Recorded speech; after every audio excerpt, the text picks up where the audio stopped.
Good morning, everyone. Thanks for joining me here on the WITN First Alert Desk. I'm Gigi Barnett. Hope you're all having a wonderful Wednesday morning so far. Getting closer and closer to a weekend where we're not seeing any kind of precipitation. Fingers crossed it stays that way. The only thing that we'll be dealing with today that Jim will talk about is we're going to be seeing rain throughout the day today that'll transition into a wintry mix. Nothing to be super concerned about, but Jim will have all of those details in just a little bit. We do want to talk about some of the operations at all the ENC regional airports, so PGV, EWN in New Bern, as well as OAJ Albert Ellis down in Jacksonville. All of their flight schedules are now running back to normal after this weekend. The winter storm really shut everything down there. And that also coincided with the new law in effect for Real ID. If you are without a Real ID, there is now a $45 verification fee that you do have to purchase for your traveling, and that stays valid for 10 days as you're traveling. So that coincided with the winter storm. February 1st was when that went into effect. So we also do want to highlight that is now what you may have to face if you're without a Real ID. So we're going to take a look at how the airports are now running back up, as well as that Real ID law. Clear skies above, clear runways below. An airplane touches down at Coastal Carolina Regional Airport, a sight that seemed impossible just days ago when this airport was covered in snow. For many travelers like the Leonards, returning from the Barbados, the journey home became a nightmare. Monday morning, we flew from Miami to Nashville, and then had about a 4 or 5 hour layover, and then went from Nashville to Charlotte last evening, and stayed overnight in Charlotte because our flight to New Bern was canceled again.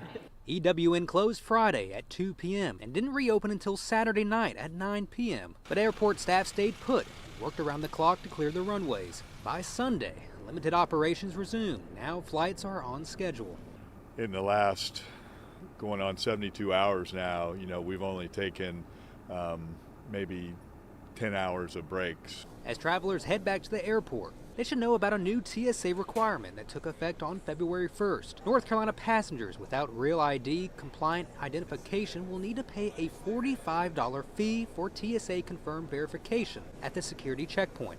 I'd like to know that everybody who gets on the plane, we know who they are.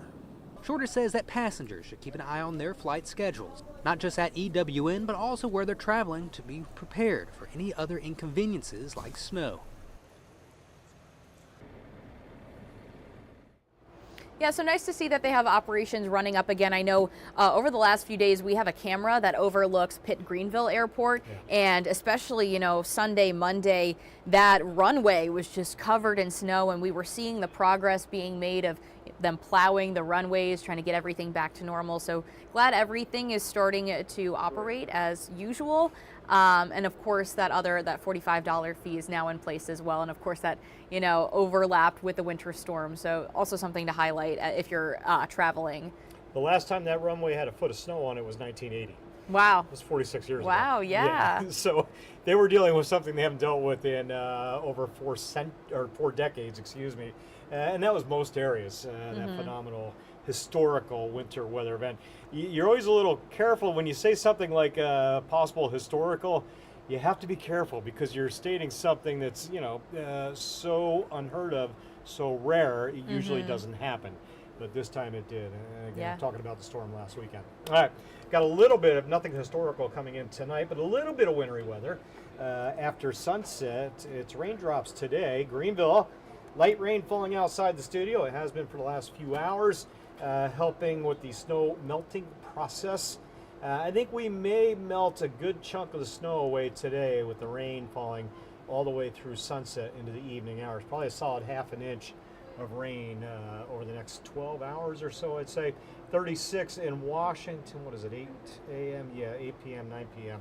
A little transition to freezing rain and a few snowflakes tonight. That's raindrops falling off whatever that camera's mounted to. 39, Neuse River camera. And again, snow, yeah, plenty of it still on the ground, especially where they plowed it up. And you can see some snow down in Morehead City on the rooftop there. Sanitary restaurant cam, little high to mid-level cloudiness down there. Light raindrops underneath those clouds. All right, winter weather advisory, not a winter storm warning, an advisory, lower impact winter weather event. That's almost everybody. The exception being Dare County, both inland and Outer Banks Dare. Outer Banks Hyde, Ocracoke, not in it. Down towards Cape Lookout, Harkers Island, Lola, Cedar Island, the Harlow area, not in the advisory either. Everybody else is. Chowan County, Edenton, you are not in the advisory.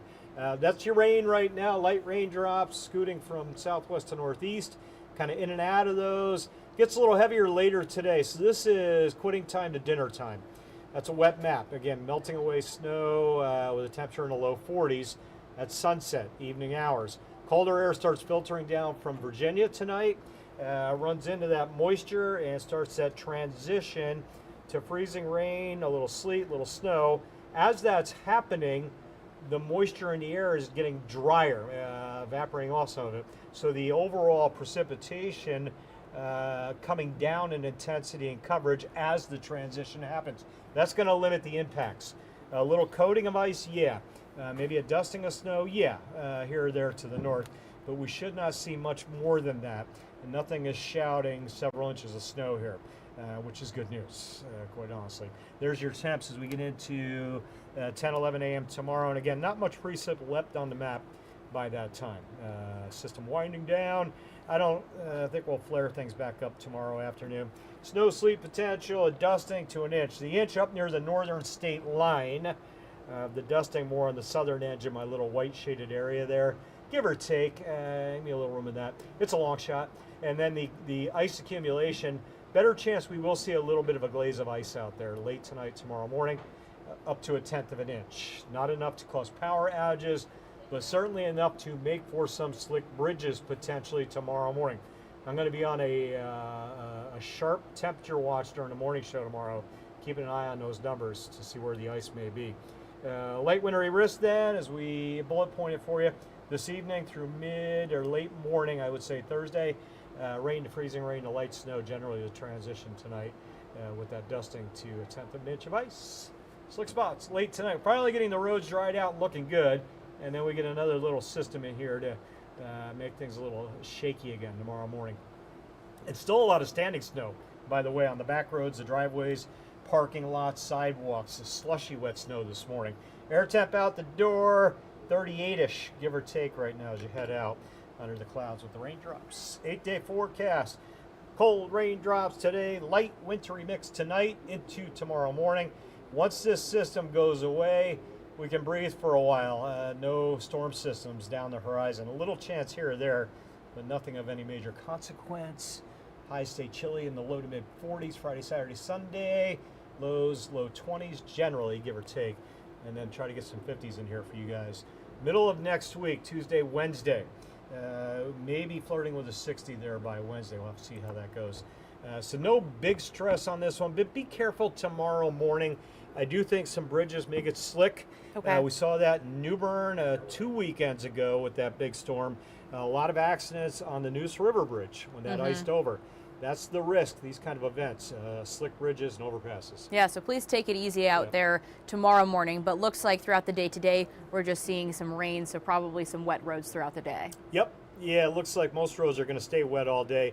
And you combine that with snow melt, there's going to be a lot of standing water around, and that may refreeze just some of the standing water alone, potentially refreezing late tonight into tomorrow morning. So we likely will have some patchy slick spots and driving issues tomorrow morning. Okay, got it. Well, thank you for the update, Jim. Sure. And thank you for everyone for joining us this morning. We've got a few people over on Facebook joining us. Good morning to Tony, to Susan, Francine, and Billy. Thanks so much for tuning in from all of your respective towns out in Eastern Carolina. We won't be back. Charlie will be back at 9 a.m. for another news and weather update. So I hope you can join him then. Have a great Wednesday.